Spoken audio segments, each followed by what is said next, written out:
بسم الله الرحمن الرحيم.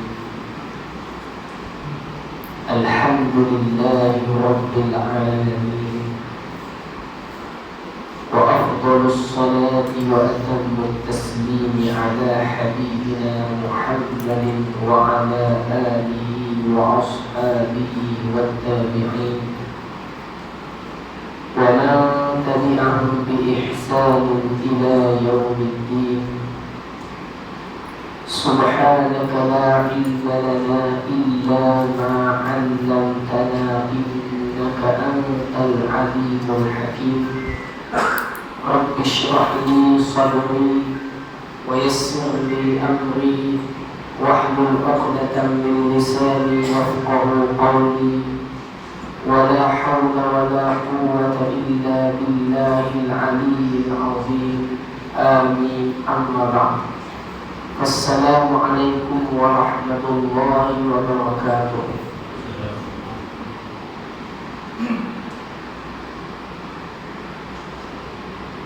Tuan-tuan yang berhati sekalian, yang berusaha berisan hari jatuh puasa yang dikasihi Tuan Imam, Tuan Bilal, seluruh para hadirin muslimin dan muslimat, mukminin dan mukminat, mudah-mudahan Allah Ta'ala merahmati pertemuan kita.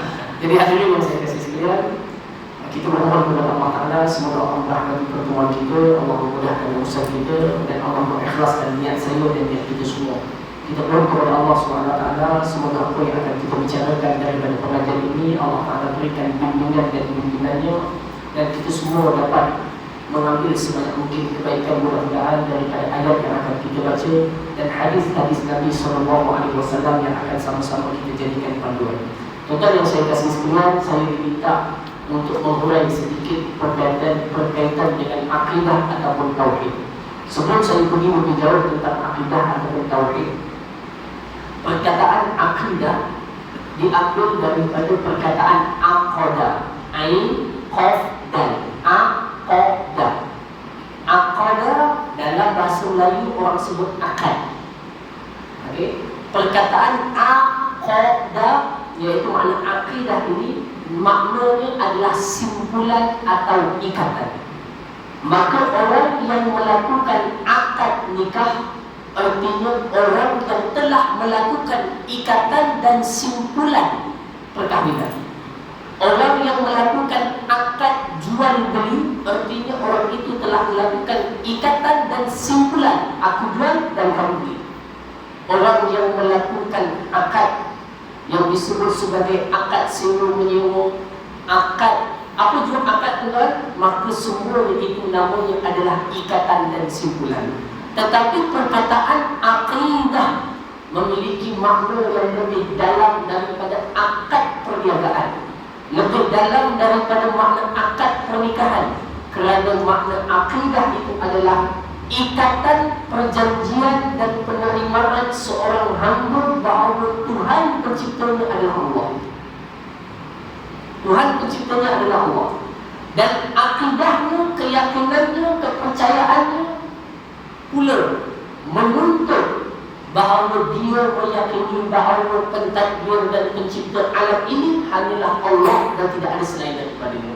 Siapa yang mengaku dan buat ikatan ini kepada Allah dengan dia mengatakan asyhadu alla ilaha illallah, ya Allah aku bersaksi, mengikat setia bahawa tidak ada pencipta dan sembahan yang sebenar kecuali Engkau ya Allah, dan aku mengikat diriku dengan bersaksi bahawa tidak ada Rasul yang diutuskan Allah sebagai penutup segala Rasul melainkan Nabi Muhammad SAW. Kalau tuan-tuan dah buat itu, maknanya apa? Dalam diri kita sudah ada akidah, iaitu ikatan. Cuma apa dia? Cuma akidah yang kita buat ini adalah pengakuan.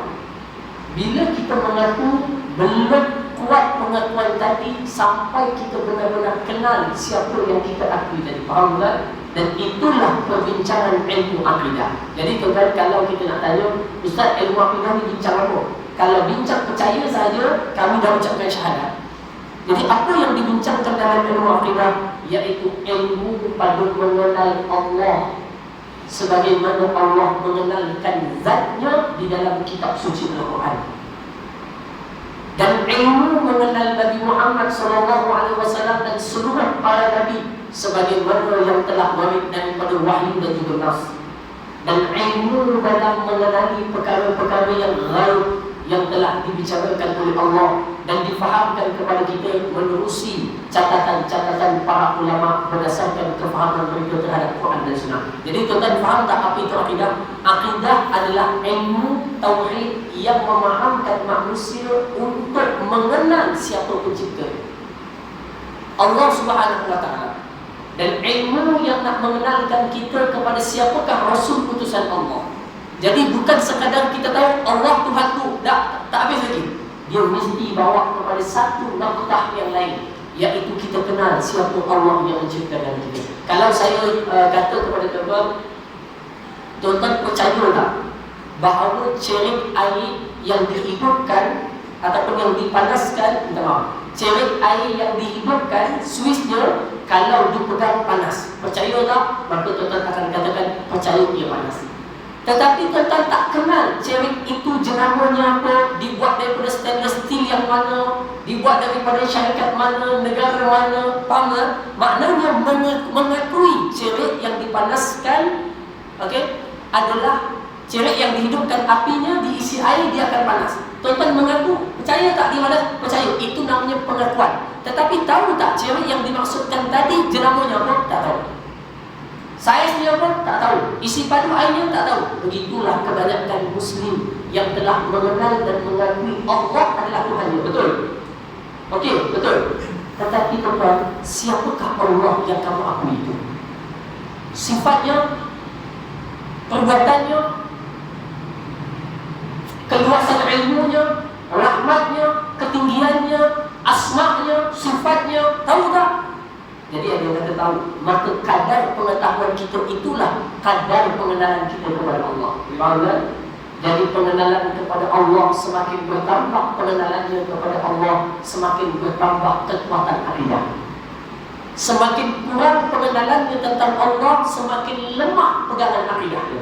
Sebab itu ada orang Islam yang boleh murtad, waliyadzubillah. Sebab itu ada orang Islam yang boleh ragu terhadap Allah. Kenapa? Kerana dia cuma percaya sejak sekolah, tetapi dia tidak memiliki ilmu mengenai Allah Subhanahu wa taala. Apa sifatnya? Apa kuasa namanya? Apa tanda kepercayaan adanya malaikat? Tetapi dia tak mengenal dengan fakta dan dalil yang kuat kewujudannya. Dia hanya boleh tahu ada malaikat, tapi dia tak yakin kewujudan malaikat. Orang yang hanya mengetahui Nabi SAW itu ada dan percaya, tetapi tak memiliki ilmu tentang kenabian. Bila datang orang ragukan kita terhadap tentang Nabi, akhirnya dia akan ragu terhadap kebenaran Nabi Muhammad SAW. Maka ilmu akidah adalah ilmu yang menjadikan keyakinan kita semakin kuat. Dan tuan-tuan yang saya kasih sekalian, kalau ditanyakan kepada kita di antara amal dan yakin, mana lebih penting? Amal dan yakin mana lebih penting? Ha? Tuan-tuan yakin lebih penting? Ha? Masya Allah. Maka begitulah tuan-tuan, segala perkara itu adalah bermulanya dengan keyakinan. Sebab itu orang yang beramal ataupun beribadah dengan banyak tetapi tidak memiliki keyakinan yang kuat, dia boleh sahaja meninggalkan ibadahnya pada bila masa. Kenapa? Kerana dia kata, saya beribadah nak dekat pada Allah, tapi saya tak rasa dekat, saya tinggalkan ibadah ini. Berbeza dengan orang yang kenal Allah dan dia tahu bagaimana mendekatkan dirinya kepada Allah. Lalu setiap ibadah yang dilakukan itu dengan pengenalan.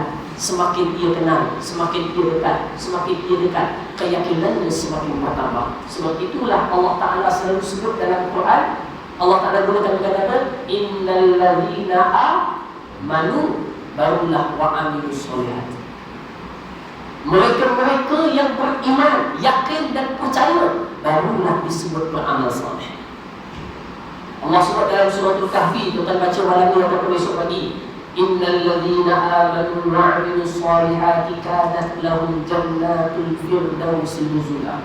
Sesungguhnya orang-orang yang beriman, yakin kepada Allah dan beramal dengan amal yang soleh, mereka akan ditempatkan ke dalam syurga Firdaus. Jadi tuan-tuan, kalau ditanyakan kepada kita sekali lagi, belajar ilmu akidah ni belajar ilmu apa? belajar ilmu pada mendatangkan segala dalil dan bukti kewujudan Allah, sehingga hati kita yakin dan percaya. Datanglah sejuta orang manusia kepada kita, ragukan kita kepada kewujudan Allah, dia tetap yakin Allah ada. Kenapa? Kerana dalil dan buktinya telah dipegang dalam diri. Jadi inilah yang dinamakan sebagai akidah. Ilmu akidah ini memiliki banyak nama.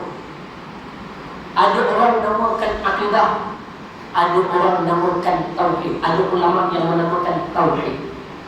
Akidah kalau ikut sudut asalnya simpulan dan ikatan hamba Tuhan. Tauhid dari sudut maknanya adalah mengisahkan. Tauhid maknanya mengisahkan, daripada perkataan wahada yuwahidu tauhidan, mengisahkan.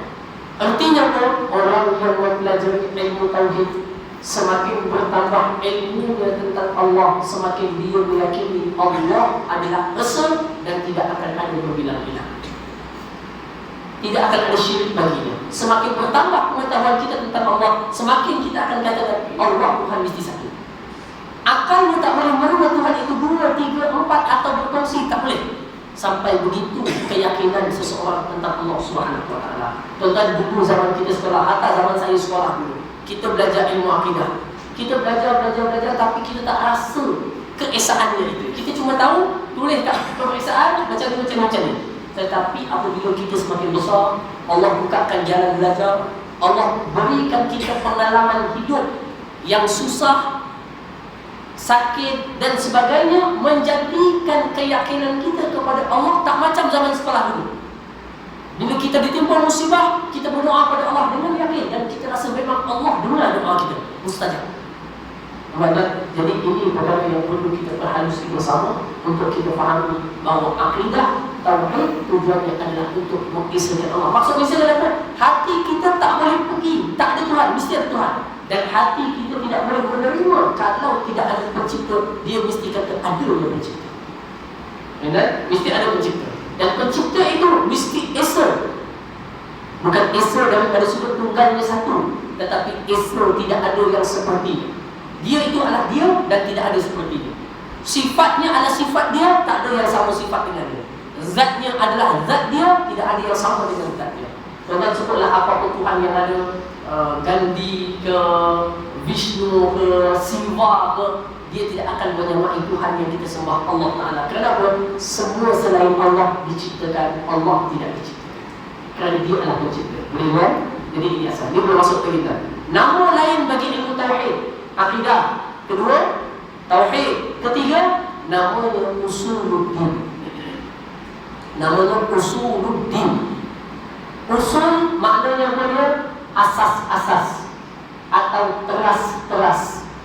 Din maknanya agama. Artinya apa? Ilmu yang membicarakan tentang asas dan teras-teras agama. Namanya ilmu usuluddin. Namanya ilmu usuluddin. Dah berapa nama? 3 nama. Ada nama lain yang disebutkan oleh para ulama, nama ilmu yang membicarakan tentang Allah, Rasul dan perkara lain, namanya ilmu kalam. Namanya ilmu kalam. Ilmu kalam. Ilmu kalam yang Allah. Ilmu yang banyak perdebatan dan kalam cakapnya tentang Allah, tentang Rasul, sehingga berlaku banyak perdebatan untuk mensabitkan kewujudan Allah. Dan ada yang mengatakan dinamakan ilmu kalam. Kenapa? Kerana perbahasan yang paling besar berlaku tentang sifat Allah, namanya Al-Kalam. Allah Maha berbicara, iaitu Quran. Jadi banyak perbicaraan itu, sehingga paling banyak perbicaraan itu dijadikanlah ilmu ini sebagai ilmu Al-Kalam. Boleh kan? Selesai. Jadi itu beberapa nama yang diletakkan sebagai nama ilmu akidah. Jadi ada 4 nama dah sekarang ni. Yang pertama namanya akidah, yang kedua namanya tauhid, yang ketiga namanya usuluddin, dan yang keempat namanya ilmu kalam. Tuan hafallah, mana tahu kita buat pemeriksaan nanti, jadi boleh dapat hadiah. Nombor 1 dapat kita kancing agaknya. Surau sendiri kan, bukan saya sendiri kan. Tahun dah Ustaz. Hujung tahun. Baik. Allahumma salli wa sallim. Kemudian perbahasan ilmu kalam ataupun ilmu tauhid. Sekarang kita nak masuk lebih dalam lagi. Apakah sumber seorang itu nak kenal Allah? Tuan-tuan nak kenal Allah, sumbernya. Tuan-tuan, kenal Allah tak boleh pakai sumber sangka-sangka. Banyak ajaran-ajaran sesat tuan-tuan, dia pakai sangka-sangka. Dia kata Tuhan ni, insya-Allah kita boleh jumpa dia kalau kita nak tidur, kita baca sekian-sekian, nanti kita mimpi jumpa Tuhan. Tak, dia tak boleh pakai sangka. Dia kata Tuhan ini bersama dengan kita. Kalau kita buat begini, nanti Allah bertutur dengan lidah kita. Dia tak boleh gunakan sangka, kerana ia melibatkan kepercayaan dan keyakinan. Maka untuk mengenal Allah, tidak ada jalan lain mengenal Allah melainkan apa yang Allah kata. Faham kan? Allah berbicara tentang zatnya. Dia cakap tentang zatnya. Kalau tuan-tuan nak kenal saya, macam mana cara nak kenal saya? Macam mana? Sama ada tuan-tuan tengok saya, duduk dengan saya, campur dengan saya, ataupun saya ceritakan diri saya. Saya fulan bin fulan, lahir daripada negeri sekian, belajar di negeri sekian, okey, kemudian umurnya sekian, tinggi sekian, berat sekian. Tuan-tuan macam mana? Saya ceritakan diri saya. Dan tidak ada bukti yang paling baik tentang diri saya kecuali saya yang cerita. Orang lain mungkin boleh cakap, dia kata ustaz tu dengar anaknya 12 itu. Orang kata, saya tak kata tu. Maka bukti yang paling benar tentang diri saya adalah bila saya yang cakap. Untuk mengenal Allah, tidak ada jalan yang paling ampuh mengenal Allah kecuali mengurusi kalam Allah. Daripada kalamnya lah kita mengenal Allah. Maka dengan itulah tuan-tuan, banyakkan membaca dan merenung dan mentadabbur kalam Allah, iaitu Al-Quran, kita akan kenal Allah. Tuan-tuan baca dalam surah Al-Hashr, Allah Subhanahu wa ta'ala, Wallahu alladhi la ilaha illa huwal Malikul Quddusus Salamul Mu'minul Muhaiminul Azizul Jabbarul Mutakabbir Subhanallahi amma yushrikun Huwallahul Khaliqul Bari'ul Musawwir lahul asma'ul husna. Jadi tuan-tuan, cara nak mengenal Allah mesti menggunakan kalam Allah, kerana Allah cerita tentang zatnya dalam kitabnya. Dia sendiri yang ceritakan tentang zatnya dalam kitabnya. Maka itulah sebaik-baik jalan.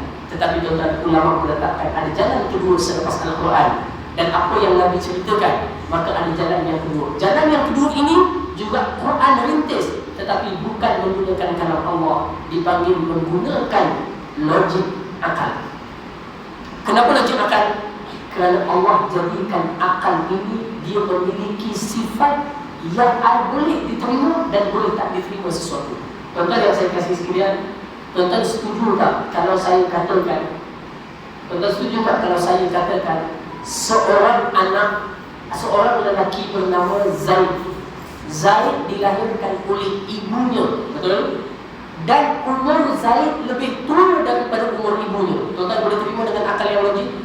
Walau tak boleh. Siapa pun yang cakap, ada PhD, ada doktor, ada profesor media, dia kata anak wanita ini usianya lebih tua daripada maknya. Macam mana boleh berlaku macam tu lagi? Takkan boleh berlaku. Itulah yang dinamakan akal memiliki satu ukuran yang semua orang boleh terima. Semua orang boleh terima. Namanya logik akal. Sebab itu Allah sebut dalam Al-Quran banyak ayat supaya gunakan akal. Antaranya firman Allah Ta'ala, Afala ta'qilun. Adakah kamu tak mau gunakan otak dan berfikir? Allah Ta'ala berfirman, Lau kana fihima alihatun illallahu lafasadata. Kalaulah yang mentadbir langit dan bumi ini ada dua Tuhan, cuma fikir ada dua Tuhan, kamu akan dapati akan berlakunya kehancuran langit dan bumi. Sebab apa? Ada dua Tuhan. Tuhan pertama kata kita buat musim panas lah, Tuhan kedua kata adalah musim sejuk. Jadi yang jadi musim apa? Tuhan pertama kata turunkan hujan 1 jam, Tuhan kedua kata turunkan 3 jam. Mana yang akan terjadi? Tuhan pertama kata jadikan simpang kulai beku, Tuhan yang kedua kata jadikan simpang kulai panas. Apa yang akan terjadi? Hancur langit dan bumi kalau ada dua pentadbiran. Maka Allah Ta'ala datangkan dalam Quran, gunakan akal kamu. Adakah logik mungkin Tuhan itu dua? Tak boleh terima. Maka tuan-tuan, jalan untuk mengenal Allah adalah dengan dua jalan. Jalan yang pertama menggunakan nas wahyu, iaitu kitab Allah ataupun wahyu yang datang kepada Nabi SAW. Kenal Allah melalui ini. Cara yang kedua adalah menggunakan akal. Jadi tuan mengenal Allah tak boleh guna sangka-sangka. Rasanya Tuhan ni buat begini, rasa tidak sangka-sangka. Jangan sangka-sangka, ada dua jalan. Dua jalan ini bersifat yakin. Quran yakin apa yang ada dalam betul, akal logik yakin. Contoh yang saya kasih sekalian, saya nak bagi contoh logik akal, tuan supaya mudah faham. Saya rasa hari ini habis akidah tuan, baru tak panggil lagi Adilas pertama dan terakhir. Sebab tuan faham dah akidah, tuan bertauhid dah semuanya insya-Allah. Tuan yang saya kasih sekalian, kalau seandainya saya katakan kepada tuan, ini air minum. Saya pun kata tuan semua di atas meja ini ada 2 botol air. Ada 2 botol air. Kemudian tuan-tuan pun pengurusi kata, dia kata insya-Allah tuan di luar di jamuan kita makan sekejap, makan. Kemudian sambung kuliah balik semula. Saya nampak makcik dia bawa bungkusan tadi tu semua botol tuan, jadi maknanya ada makanan. Okey. Mata dia tajam tuan. Okey. Allahu subhanahu. Jadi tuan, kita keluar makan sekejap, kemudian kita masuk balik. Kerana makanan yang tersedia itu mengganggu emosi kita untuk belajar. Jadi makan dulu. Selesai makan, masuk balik semula. Dah masuk balik semula. Saya pun kata, imam datang, dia kata, Ustaz, air tadi mana? Tadi ada 2 botol kan? Air tadi mana? Saya tak keluar makan, saya duduk sini. Tapi saya katakan kepada semua jemaah, imam tanya saya, air 2 botol yang tadi ada di mana? Sejak tuan keluar makan datang balik semula. Lalu saya pun jawab, tuan, air yang ada 2 botol tadi, bila tuan masuk dan tuan keluar, air ini tiba-tiba berpindah ada di atas meja bawah. Siapa yang pindah? Tak ada siapa yang pindah. Memang saya sejak di sini, air itu ada, kemudian air itu pindah keluar. Siapa yang pindahkan? Tak ada yang pindahkan. Tuan-tuan, secara akal logiknya, jangan cerita jin ke syaitan tak. Cerita logik akalnya. Tuan-tuan boleh tak terima air itu keluar di atas meja tanpa ada yang memindahkan? Boleh tak? Kalaulah air yang kecil ini, tuan-tuan tak boleh terima dia berpindah daripada meja keluar tanpa ada yang memindahkan. Adakah tuan-tuan boleh terima malam dan siang berubah, air pasang surut pada laut, bumi yang diciptakan bulan, oksigen yang cukup pada bumi, matahari dan bulan yang berputar setiap masa tanpa tersalah? Adakah tuan-tuan boleh terima dia tidak ada yang mentadbir? Boleh faham tak? Setara yang kecil seperti air ni, tuan-tuan tak boleh terima dia bergerak sendiri. Macam mana tuan-tuan boleh terima matahari bergerak tanpa yang menggerakkan? Macam mana boleh terima hujan turun tanpa yang menurunkan? Macam mana boleh terima oksigen itu cukup tanpa yang menyusun? Macam mana planet-planet yang ada di atas angkasa boleh bergerak dan berjalan tanpa ada yang mentadbir? Tuan-tuan boleh terima itu secara logik? Tak boleh. Boleh faham kan? Jadi inilah asas akal menjadikan kita semakin yakin Allah wujud. Maka dengan itu tuan-tuan, bacalah Quran, gunakan akal, fikir dalam-dalam pada segala sesuatu, akan menambahkan keyakinan kita Allah wujud. Datang 10 orang ustaz, ada profesor semuanya sekali. Dia cakap dekat kita lagi, kami ni 10 orang ni dulu anak pensyarah pengajian Islam. Sekarang kami nak buat kajian secara akademik dah. Sebenarnya Tuhan tak wujud. Tuan-tuan, dengan keyakinan dulu semua yang dah telah membarak dalam diri kita ni, tuan-tuan katakan, kamu datanglah 20 orang pun, keyakinan saya takkan diubah dengan keraguan kalian. Itulah namanya yakin. Tapi kalau datang 20 orang, dia kata, jin, sebenarnya alam itu berlaku secara tiba-tiba, tak ada Tuhan yang mentadbir. Tuan-tuan kata, ya ke? Cuba datang nanti dia menunjuk tesis-tesis dia semua lah. Itu menandakan tuan-tuan tidak memiliki keyakinan di atas kepercayaan sendiri, tetapi keyakinan kita di atas pegangan orang lain. Faham tak? Maka sebab itulah ulama membincangkan apa hukum orang yang yakin kepada Allah tapi dia tak tahu bukti kewujudan Allah. Dia cuma ikut-ikut je. Namanya taklid. Kalau saya tanya makcik, tanya pakcik pandai salah, pakcik tu tanya makcik lah. Apa bukti Allah Ta'ala itu wujud? Apa yang nak buktikan? Kalau datang seseorang tanya kepada kita, apa bukti Allah Ta'ala wujud? Apa buktinya? Apa kita nak jawab? Dengan jawapan yang sangat ringkas. angkat suara. Tak makan lagi. Kewujudan alam ini, nampak? Itulah cara berfikir yang betul. Maknanya kewujudan alam menunjukkan adanya pencipta alam. Kewujudan seorang bayi menunjukkan ada ibu yang melahirkan. Okey? Kecuali keadaan tertentu lah, seperti Nabi Adam AS. Yang lain semua dia dilahirkan. Hatta Nabi kita dilahirkan. Okey? Jadi setiap sesuatu menunjukkan adanya yang memberikan bekas. Maka kewujudan alam ini menunjukkan adanya pencipta alam. Siapa pencipta alam? Agama itu tafsirkan kuasa ini, agama itu tafsirkan kuasa ini. Buddha kata ini, Taoism kata ini, Confucius kata ini, Hindu kata ini, Sikh kata ini, Islam kata begini, Kristen kata begini, Yahudi kata begini. Dalam semua kepercayaan yang mengatakan Tuhan ada, tak sama pun ada. Jadi di antara semua ini satu yang paling betul. Tuan-tuan kata Islam, tapi macam mana tuan-tuan nak proof, buktikan Islam yang betul? Sebab Yahudi pun ada buktinya, Taoism pun ada buktinya, Buddha pun ada buktinya, Sikh pun ada buktinya. Maka pembuktian itu nantinya akhirnya dimulai dengan logik akal. Kalau tuan-tuan minta maaf disebut orang Hindu mengatakan Tuhan kita berapa Tuhan? Kalau duduk buat begini, itu Tuhan kita. Dialah yang telah menciptakan kita. Maka kita datangkan logik akal. Macam mana Tuhan kata itu patut buat Tuhan, sedangkan dia itu pun dibuat oleh kita. Dia sendiri dibuat oleh kita, betul tak? Macam mana dia buat Tuhan? Yang buat dia pun orang. Nampak tak? Akhirnya mati logik akal. Mati logik akal. Ataupun dia katakan Tuhan ada dan Tuhan itu menyerap di dalam tubuh manusia, namanya Yesus, Isa. Yesus tu adalah Nabi Isa AS. Lalu kita pun kata, bagaimana Tuhan memerlukan kepada seseorang untuk dia tumpang? Kalau Tuhan sendiri perlu kepada tempat untuk dia tumpang, maka dia tak layak menjadi Tuhan. Betul tak? Betul tak? Tuan-tuan katalah saya seorang Perdana Menteri, walaupun Perdana Menteri yang sah dah ada dan dipilih lah. Saya sedang Perdana Menteri. Saya datang ke sini, kemudian saya kata, boleh tak siapa-siapa di sini apply tumpangkan rumahnya kepada saya? Orang pun kata, macam mana nak menjadi Perdana Menteri? Datang tempat pun tumpang mau. Siapa lah hotel? Kan duit banyak, gaji banyak. Macam mana Tuhan boleh menumpang masuk ke dalam jasad seorang manusia, sedangkan manusia itu diciptakan olehnya? Logik kan? Logik. Maka logik akal inilah tuan-tuan kena banyakkan. Fikir dengan betul sehingga kita mengatakan asyhadu an la ilaha illallah. Ya Allah, aku bersaksi tidak ada Tuhan yang sebenarnya melainkan Engkau ya Allah. Sampai yakin diri kita. Ada orang datang ragukan kita, yakin. Ragukan kita, yakin.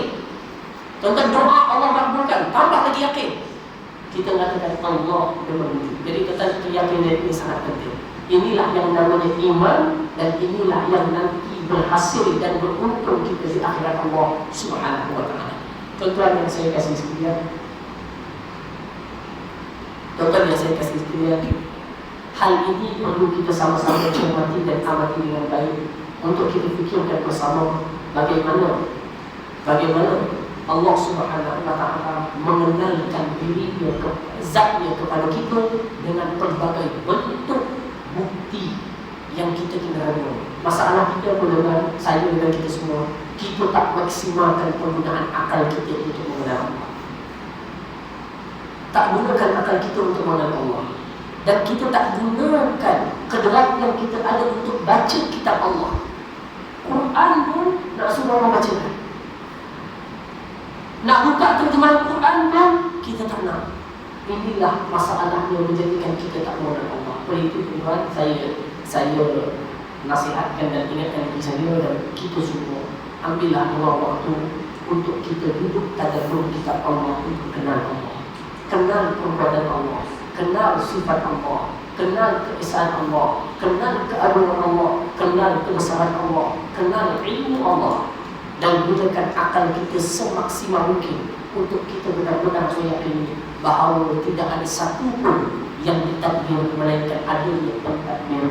Dan pentadbir itu siapa? Dalam Quran. Siapa? Agama dikata ini, tapi kita mengatakan Allah kerana segala sifatnya itu logik, dialah pencipta. Jadi tuan-tuan yang saya kasih sekalian, itu keyakinan. Sebab itu dua dia jalan ini, satu kena baca, Yang kedua, kena renung dan fikir.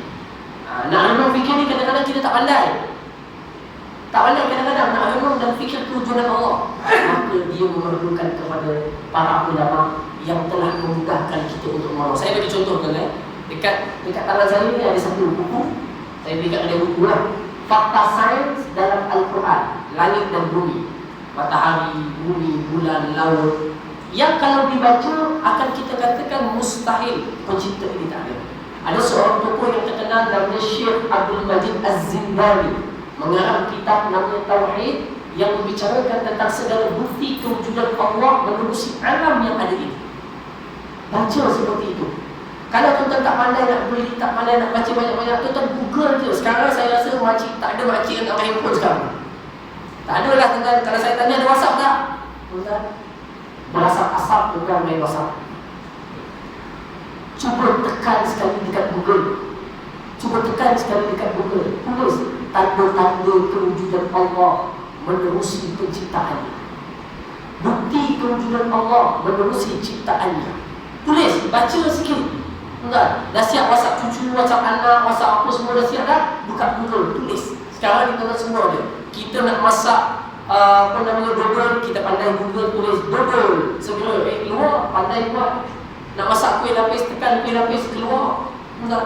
Nak masak akok, tekan akok, keluar. Pandai. Tapi kenapa kita tidak pernah membaca dan memikirkan bagaimana untuk mengenal Allah Azza wa Jalla menerusi kitab yang terbentang luas namanya alam itu. Boleh kan? Jadi setakat kita dah faham dah macam nak kenal Allah Subhanahu Wa Taala. Daripada pengenalan itu tadilah kita akan menyimpulkan bahawa Allah wujud. Allah wujud. Dan dia tidak akan sama dengan segala makhluk. Siapa yang menjelmakan Tuhan seperti makhluk, dia telah tersilap dan tersalah dengan kesalahan yang besar. Kerana dia Maha Agung, tidak boleh disamakan dengan makhluk. Ada orang mengatakan, ada agama yang mengatakan Isa adalah anak Tuhan. Ada pula dalam mazhab yang sama mengatakan Isa adalah cebisan Tuhan. Bahkan ada yang mengatakan Isa adalah jelmaan Tuhan. Kita bertanya kepada dia, Isa makan sayur tak? Makan nasi tak? Nabi Isa makan roti tak? Mungkin nasi tak ada. Makan roti tak? Kita akan kata makan roti. Nabi Isa makan roti juga. Nabi Isa makan. Kita pun kata, kalau Nabi Isa adalah Tuhan, macam mana Tuhan memerlukan nasi, memerlukan roti? Tak boleh lagi tu kan? Dah kenyang makan, pergi tandas tak? Pergi tandas. Nabi Isa buang air tak? Kita kata buang air. Macam mana Tuhan boleh buang air? Tuhan ada najis. Tak layak bagi Tuhan memiliki najis. Kalau dia Maha Suci, bukankah nama Allah itu Al-Qudus, Maha Suci? Jadi macam mana tadi? Jadi kerana semua ini akan kembali balik kepada bagaimana akal dan ilmu kita bagi mengenal Allah Subhanahu Wa Taala. Kalau dah kenal Allah, dah kenal Allah secara asasnya, tuan-tuan barulah waktu itu dia beramal sembahyang, kita rasa betul kepada siapa kita sembahyang. Masa kita Allahu Akbar, Alhamdulillahi Rabbil Alamin, segala puji bagi Allah, bertakbir seluruh alam. Kita betul kenal dia yang takbir seluruh alam. Tapi kalau tak kenal Tuhan, kita baca kosong. Allahu Akbar, Alhamdulillahi Rabbil Alamin, Ar-Rahmanir Rahim, Maliki Yaumiddin. Lain tak? Lain. Keyakinan yang didasari dengan bukti tak sama dengan orang yang percaya tanpa ilmu dan bukti. Maka orang yang memiliki ilmu tentang Tuhan dan keyakinan, dia akan lebih menghayati pengabdian kepada Allah Subhanahu Wa Taala. Jadilah waktu itu ibadahnya mendatangkan rasa kehambaan kepada Allah Subhanahu Wa Taala. Jadi jadi iman benda yang paling penting. Sebab itu tuan, dalam Islam kita mohon kepada Allah keselamatan. Batal iman, batal semua ibadah. Batal iman, batal semua amal. Semua sekali. Waliyahulillah, kita mohon kepada Allah keselamatan. Orang itu dah beramal 30 tahun. 30 tahun beramal. Nak tua dah, nak mati dah. Saat-saat dia berada di penghujung usia, dan lalu dia meyakini sesuatu yang tak patut kepada Allah. Ragu sedikit, kemudian mati. Semua amal dia buruk. Kenapa? Kerana kepercayaan tak ada. Jadi orang pun bertanya, Ustaz, bagaimana orang kafir yang tak percaya Allah macam kita percaya, tapi juga baik. Tolong orang, bantu fakir miskin, bahkan dia derma bina surau dan masjid 500,000, 300,000. Adakah dia dapat pahala? Orang sembahyang dekat masjid yang dia bina, tapi dia tak percaya Allah, dapat tak pahala? Agak-agak dulu. Why? Kenapa? Kerana pahala itu diberikan oleh Allah. Macam mana dia nak dapat pahala yang Allah beri kalau dia tak percaya yang nak bagi itu siapa? Faham kan?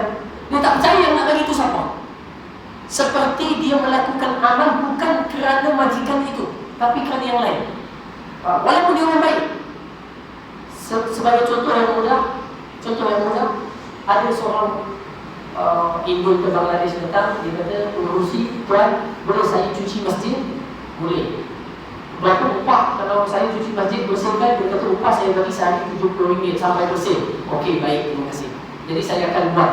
Tentang bila buat, besok buat. Tentang besok dia datang, dia bukan bersihkan surau ni, dia bersihkan surau Anur Taman Muda. Muda, sana ke sana? Sana, sana. Taman Muda. Dia pergi surau sana. Lepas tu dah siap cuci semua, dia pun datang ke surau ini. Dia kata, tuan pengurusi, saya dah siap cuci surau ni. Surau mana kamu cuci? Surau sana Taman Muda.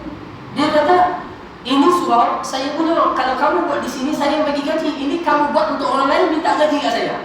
Faham tak? Orang yang tidak percaya dia adalah Tuhan, kalau macam mana dia nak minta reward, bahala daripada Tuhan itu, sedangkan dia tak percaya itu adalah Tuhan? Tak boleh. Betul? Tapi para ulama mengatakan, walaupun begitu juga, Allah Ta'ala tidak akan menyia-nyiakan orang yang baik di dunia, melainkan Allah akan segerakan balasannya di dunia daripada hidup yang baik, tapi dia tak akan dapat ganjaran pahala di akhirat.